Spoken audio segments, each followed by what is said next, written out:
किसी के पिता, लौकिक परिवार भी उनका है, यह जगत भी उनका है।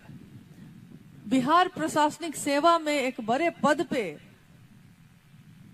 जब रिटायर्ड हुए साहब, तो ज्वाइंट सेक्रेटरी कैबिनेट के पद से रिटायर्ड हुए। डिप्टी कलेक्टर साहब हरिनानंद जी से मिलना हमारे आपके लिए कठिन है। क्यों कठिन है? क्योंकि किसी बड़े अफसर के घर में आप सीधे नहीं जा सकते। दरवाजे पे कोई होगा, रोकेगा, समय लेना पड़ेगा, आपको काम होगा, वो मिलना चाहेंगे तब ना मिल पाइएगा, यानी कठिन है। किसी के भी घर में आप सीधे तो नहीं चले जाते।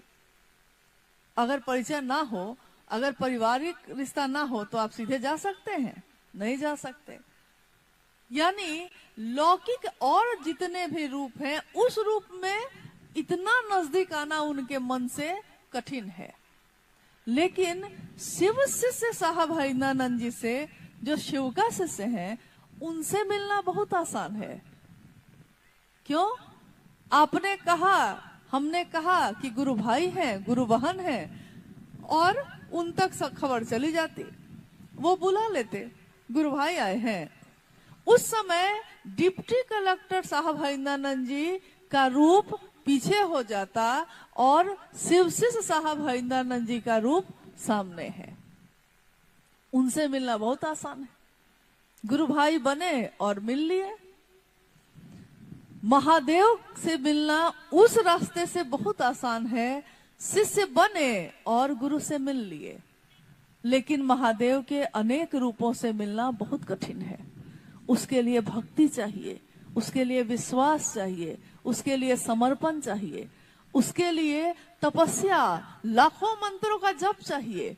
कोई जंगल में जाकर तपस्या करता है, कोई पहाड़ों पे जाके तपस्या करता है, किसी ने अपना सब कुछ छोड़ दिया, कोई उस ज्ञान के लिए, सम्यक ज्ञान मिल जाए, उसने अपने महल को छोड़ दिया, किसी ने अपने वैभव को छोड़ दिया, किसी ने अपनी गृहस्थी को छोड़ दिया। तब कहीं महादेव मिले या नहीं मिले।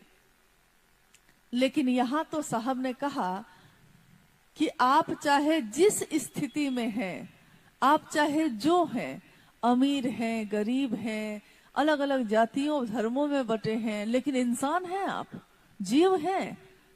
तो साहब श्री ने कहा कि हर जीव में ये संभावना है कि वो शिव हो सकता है।